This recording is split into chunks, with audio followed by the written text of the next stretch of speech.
course, the indefinite detention bill passed 93-7 in the Senate. Similar version in the House has gone through. They have to reconcile it.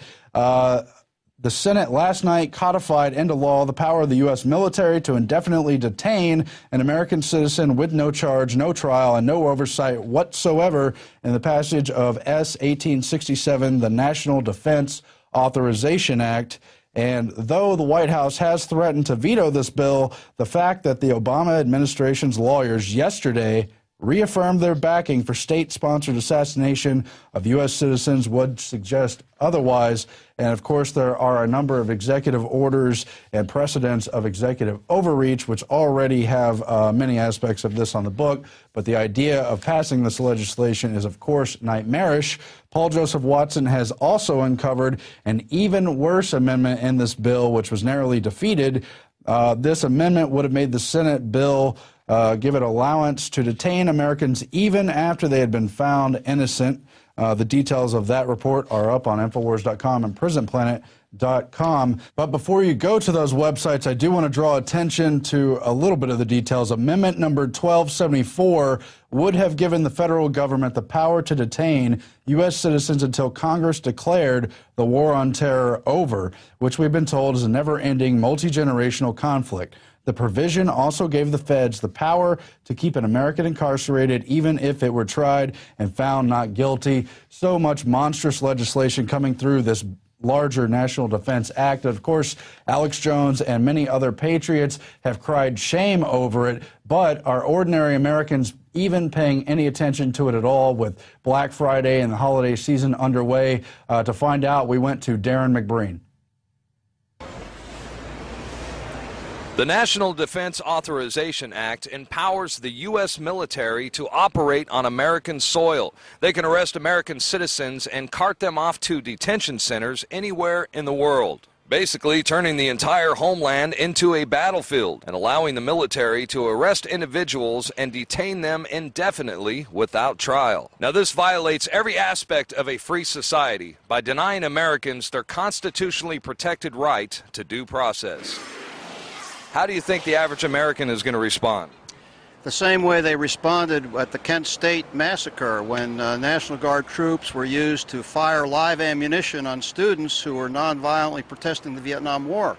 The American public was outraged. The military is here to defend us, not to prosecute us and arrest us and throw us in jail. I think it's a sneak attack by Congress and people to, counter the movement on Wall Street. These people are saying that the passing of the bill, basically it means to them that the Rubicon has been crossed, that this means America will become complete and possibly irreversible totalitarian military state. Well, then our only hope is some defective armed force members. I think that's our only chance, is the military needs to enforce our Constitution, and our congressmen are trampling over the rules that were established over 200 years ago. And that's the whole problem. There's too much corruption in the executive branch and in the congressional. What would you say to active military who might be told to enforce this bill? Listen, I'm a veteran of the United States Army, 31 uniform, airborne, and I'll tell you what, very simply we take an oath to protect this country from threats both foreign and domestic. It's not good, it's not healthy for our democracy for the American Army to be involved. For those people who say that, it could never happen here, it could never happen to us, those are called the famous last words. Many times throughout history, situations have happened where governments have turned their military against its citizens. You know what? History repeats itself. If that eventuality does happen, you have to remind yourself that these are your brothers and sisters and neighbors and people you went to school with. And remember what you're truly fighting for. It's for our Constitution, not for these puppets who are actually our servants who have run amok. Now, Stuart Rhodes, the founder of Oath Keepers, recently appeared on the InfoWars Nightly News, and he warned people that we are now at the point where all that will save liberty in America is another American revolution. But really, you should see this as a declaration of war against the American people. That's how we should see it. We need to stop this right now. If we don't, Alex, I do believe that there will be no recourse except another revolution. Otherwise, we are going to be lost. We will be put in the same position as the Founding Fathers were in 1775. I want to tell the military and police The globalists are going to sit offshore and watch you get chewed up in a fight with the American people. It's very important that police and military really make a decision now which side they're going to be on. The military, you're right. Choose now whom you shall serve. Either you are, I'm talking to the military out there especially, either you are a son of the Republic and you will defend the Bill of Rights and the Constitution, or you are a traitor to your country and you are nothing but a lowly dog, an obedient dog to the powers that be. Choose now whom you shall serve. There's a lot of constitutionalists out there who are in such an uproar that they are saying that this bill places us in almost exactly the same position that our forefathers were in when they were forced to take up arms in defense of liberty back in 1775.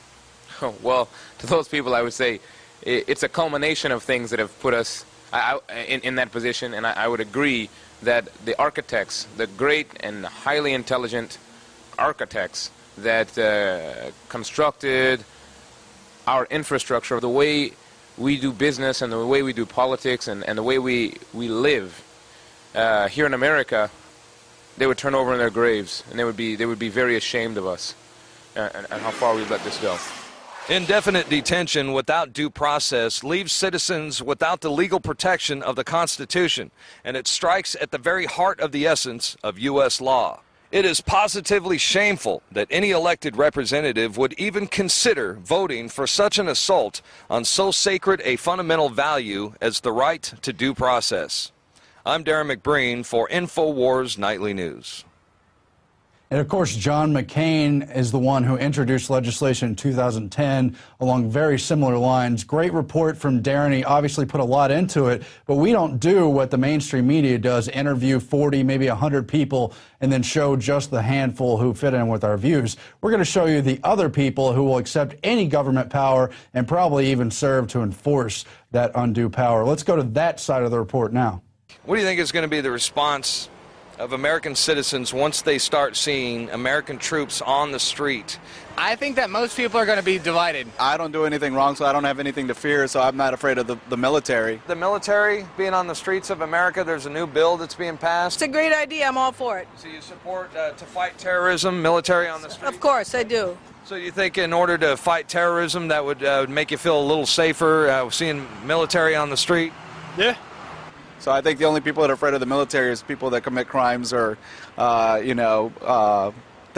are in criminal organizations. So. And the combination of pure corruption and pure ignorance will be the death of this country. We're going to be back with a whole lot more after this. But just a quick reminder, you support us on this show, getting the word out with these hard-hitting reports by buying the subscriptions and the DVDs. But right now, for the holiday season, we have an incredible discount, $39.95 for the yearly Prison Planet subscription. You can share it with 5 other people, or you can get it with 18 of Alex's DVDs in shiny packages to give out as gifts at Christmas or any other holiday. And we would appreciate that support and urge you to do so. Give information instead of plastic junk and everything else. We'll be back in a moment with a whole lot more. Stay tuned.